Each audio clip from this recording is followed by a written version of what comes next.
Hey everyone, it's Julianne here for Honeybee Stamps, and welcome back. It is officially September 1st, and in my house, that means all things Halloween. So of course I had to create this cute and spooky boo card for my post this week, using some of my favorite products from Honeybee Stamps. And those products include the Fabulous Sentiment Stamp Set, the Be Bold Alpha Honey Cuts, the Names Jack Honey Cuts, and finally my all-time favorite, the Pumpkin Patch Stamp Set and Coordinating Dies. So let's get started. I started out by stamping two of the pumpkins from the Pumpkin Patch stamp set using some Memento Tuxedo Black ink. And I am sorry I didn't realize my camera wasn't on while I was stamping those. But what I'm going to be doing here is I'm going to be masking over that larger pumpkin using a Post-it note, and I'm going to stamp an additional pumpkin on top of that. And once I remove that Post-it note, you will see that it looks as though the second pumpkin that I just stamped is behind the larger pumpkin. Next, I'm going to start working on my Copic coloring. Now, last week I did post a video where I created some pumpkin coffee-shaped cards. So I am going to be using the same color combinations as I did in that video. I'm just going to be sticking with the orange colors for my card today. But I will have that video linked at the end of this one if you are interested in any of the colors I used in that card. Now for my first pumpkin, I'm going to be starting off by coloring it in using my lightest shade of E97. And then I'm going to be coming in adding depth and shadows using YR27 and E09, doing a flicking motion from the bottom and top of the pumpkin, flicking towards the center. Finally, I will be coming in with my darkest color of E18, adding more depth before making my way back down to my lightest color. Doing this flicking-like motion towards the center of my pumpkin will create a really nice highlight in the center of the pumpkin, which is what I was going for. Next, I'm going to be coloring in the pumpkin that is behind. And I'm going to be doing the same as I did before, but this time instead of my lightest color being E97, I'm going to use YR27. And that's going to make it look as though the pumpkin is a little bit darker since it is in the back of my scene. For my third pumpkin, I'm going to be coloring it in using some yellows and oranges to give this pumpkin the illusion of glowing and to make it look a little more spooky from the others.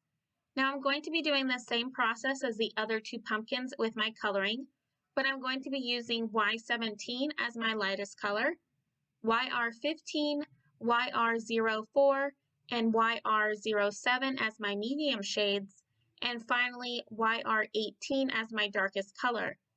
Now as I'm making my way back down to my lightest color, instead of coloring over everything using that Y17, I'm going to come in with Y18, which is going to make my pumpkin even more yellow than orange. Next, I'm going to be using some of the dies that are included in the Names Jack Honey Cut set, and I'm going to be using those dies in order to cut out the eyes, as well as the mouth of my jack-o'-lantern, as well as using some of the ghost dies that are also included in this set in order to create a cute little ghost die cut. Now, once I've run all of those through my die cutting machine, you can definitely see how using those dies on my pumpkin make a huge difference in how he looks from taking him just from the pumpkin that I colored in earlier to this spooky looking jack-o'-lantern. Now off camera, I did fussy cut out my two pumpkins that I stamped together since the coordinating dies would no longer work for them, but I did use the coordinating dies in order to die cut out my jack-o'-lantern. And I decided here that I really didn't like how the white border that the die leaves behind looked in my scene. So I'm just going to come in with my black Copic marker and I'm just going to color around the edges of my pumpkin. And then I'm going to move on to creating my background for my card.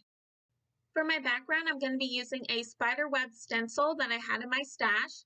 And I'm going to be doing some Distress Oxide ink blending using some Wilted Violet onto some light purple colored cardstock. Now I have sped up this process quite a lot in editing, but I'm just going to be doing my ink blending using some blender brushes. And I'm going to be adding that Wilted Violet in the center of each one of those spider webs, as well as around the edges of my stencil, and I'm going to be fading that color out. Now once I had all of that Wilted Violet down, I'm then going to peel back my stencil, and this is where I realized I really wanted to add in some more shadows and depth into my background. So I'm just going to be placing my stencil back down, and this time I'm going to be coming in with some black soot, and I'm going to be adding that color around the outside edges of my stencil, and then I'm going to be coming back in with some more of that Wilted Violet to blend everything in together.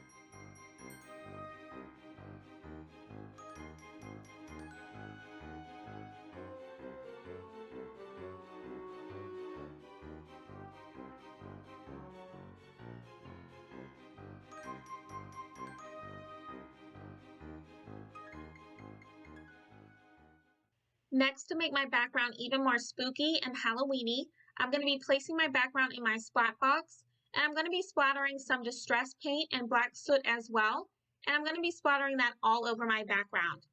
I think that the splattering really adds to the Halloween aspects of my card, so I'm going to be doing this quite heavily throughout. Once I have my background all finished, I'm just going to set that off to the side to dry, which really didn't take all that long, and then I'm going to start working on assembling everything together. Now off camera, I did do some additional die cutting using the Be Bold Alpha dies, where I ran the letters B and O through my die cutting machine a total of 3 times using some black cardstock, and once using some black glitter cardstock. And I'm just going to be adhering each of those together using some liquid adhesive. Now adhering all of those letters together is going to give my sentiment some really nice added dimension. And using some more of that black cardstock, I also ran that through my die cutting machine, but this time I ran that through with my coordinating die for my jack-o'-lantern from the Pumpkin Patch stamp set. And I'm going to run that through a total of 3 times as well. And I'm going to be adhering all of those die cuts together, and then I'm going to be adhering my jack-o'-lantern on top of that. Next, I'm going to be adhering my background panel to a black card base that I did trim down to 6.5 by 8, and I scored at 4 in order to create a mini slimline card. And I'm just going to be adhering my background panel directly down using some liquid adhesive, but you could definitely add some foam adhesive to this step in order to create some added dimension in your card. Next, I'm going to be playing around with all of the elements of my card, including the pumpkins, my die cut letters, as well as that cute little die cut ghost. And once I've decided on the placement of where I want everything in my card today, I'm going to start adhering everything down. I'm going to start out by adhering the cute little die cut ghost, and I'm going to be adhering him behind those pumpkins in the center of my card. And then I'm going to be adhering both of those pumpkins that I colored in earlier directly on top of my ghost. And then I'm going to adhere my jack-o'-lantern in the center of both of those pumpkins. And then I'm going to be deciding on the placement of my die cut letters on either side of my images in order to spell out the sentiment boo, with my images acting as the middle O in the sentiment boo. Now using some more of that liquid adhesive, I'm going to be adhering a few of the black opal confetti mix that Honeybee Stamps offers, and I'm going to be adhering those throughout my background. And then to finish off my card today, I decided that I wanted to add something on the inside. So using the Fabulous Sentiment stamp set, I stamped the sentiment Happy Halloween onto some lime green colored cardstock, as well as I used the Names Jack honey cuts again in order to cut out an additional ghost. And I'm going to be adhering both of those onto the inside of my card, and that's going to complete my oh so cute and spooky Halloween card for today.